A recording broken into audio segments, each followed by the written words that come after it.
चाहे मर जाना, लेकिन पितृपक्ष के 16 दिनों में यह 5 काम भूल से भी मत करना, वरना आपकी पूरी जिंदगी नरक बन जाएगी। आपके पितरों का क्रोध आपके ऊपर टूट पड़ेगा, भिखारियों से भी बदतर आपकी जिंदगी हो जाएगी।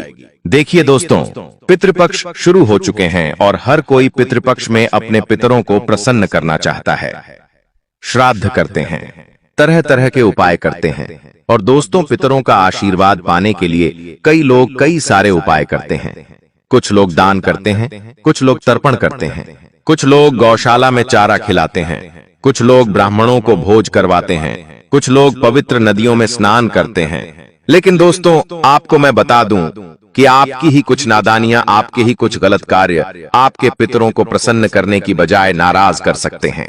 देखिए, सभी जानते हैं कि पितृपक्ष में हमारे जो पितृ होते हैं हमारे हालचाल पूछने आते हैं, हमारे ऊपर कृपा बरसाने आते हैं।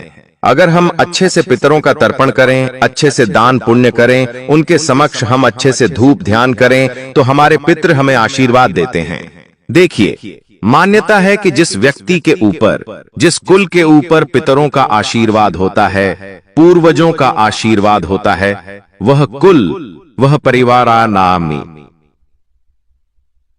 वह घर हमेशा फलता फूलता है।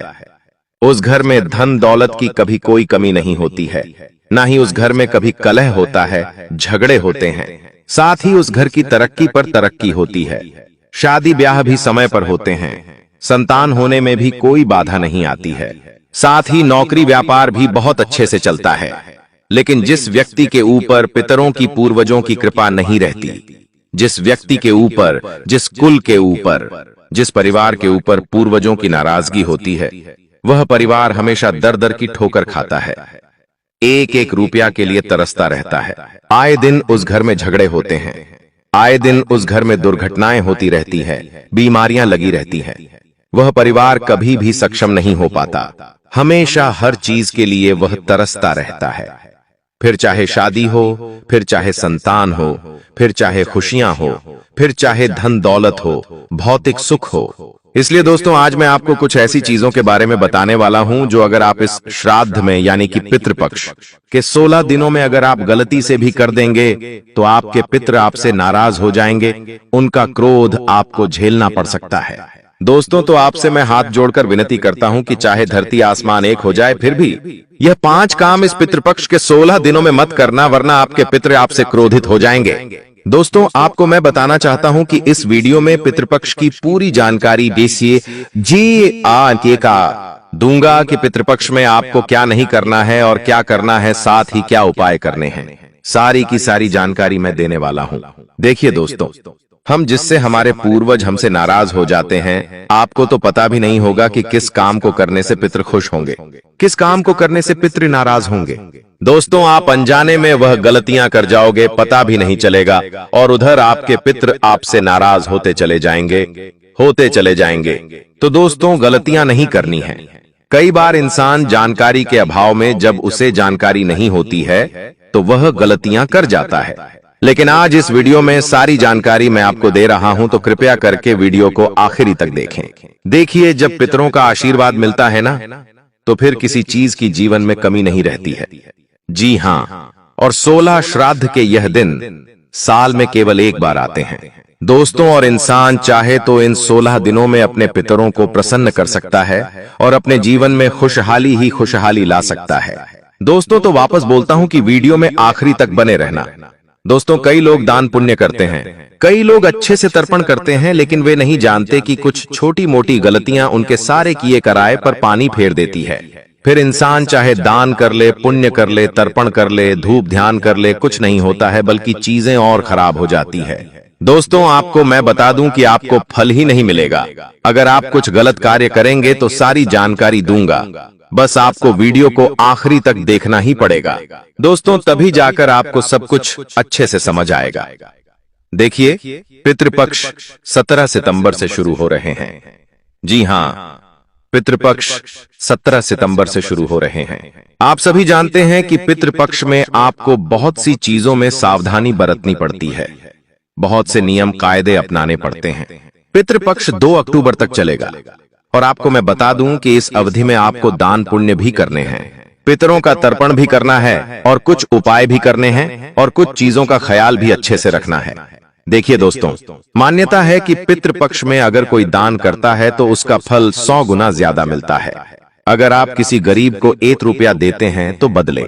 जी हाँ दोस्तों, मान्यता है कि पितृपक्ष में अगर कोई दान करेगा तो उसका 100 गुना उसको मिल जाएगा। दोस्तों, लोग अक्सर कई सारी चीजों का दान करते हैं, लेकिन आपको पता नहीं है कि किसका दान करना है और किसका नहीं करना है। कई सारे लोग पितृपक्ष में पुराने कपड़ों का दान करते हैं। देखिए दोस्तों, आपको मैं बता दूं कि पुराने कपड़ों का दान भूल से भी मत करना, क्योंकि पहने हुए कपड़े होते हैं और अगर आप पितृपक्ष में उनका दान करते हैं तो इससे आपको बहुत ज्यादा पाप लग सकता है। दोस्तों, पुण्य करने जाओगे और पाप लग जाएगा, क्योंकि पुराने जो कपड़े होते हैं उसे हम कई समय तक पहनते हैं, कई महीनों तक पहनते हैं और उन कपड़ों में हमारे अंदर की आभा दोस्तों समाई होती है, हमारे अंदर की ऊर्जा समाई होती है और वह ऊर्जा आप जब किसी और को देते हैं पुराने कपड़े तो वह ऊर्जा उस व्यक्ति में चली जाती है। इसलिए पितृपक्ष में भूलकर भी पुराने कपड़ों का दान मत करना। अगर किसी को करना है तो एक नया कपड़ा लाकर दान कर देना, लेकिन पुराना कपड़ा दान मत करना। साथ ही अगली सावधानी है दोस्तों, अब अगली चीज है दोस्तों पितृपक्ष में यानी 16 दिनों में। दोस्तों, आपको भूल से भी अपने घर में लड़ाई झगड़ा नहीं करना है। देखिए, आपके पितृ, आपके पूर्वज आपके घर में आते हैं, आपके घर के हालचाल पूछने आते हैं और उस समय आप अपने घर में अगर झगड़ा करेंगे, अपने घर में कलह करेंगे तो आपके पितृ इससे बहुत नाराज होते हैं। इसलिए कोशिश करिएगा कि घर में खुशी खुशी भरा वातावरण रहे। जी हाँ, वातावरण घर में बहुत अच्छा रखना है, हमेशा हंसी खुशी से रहना है, इस बात का ध्यान रख लीजिए। और अगली चीज है, जो घर के छोटे बच्चे होते हैं उनको जितना हो सके खुश रखेगा, क्योंकि जो हमारे पूर्वज होते हैं उनको सबसे ज्यादा हमारे घर के छोटे बच्चे और छोटी बच्चियां पसंद होते हैं। उनके ऊपर हमारे पूर्वजों का आशीर्वाद होता है तो उनको नाराज नहीं करना है।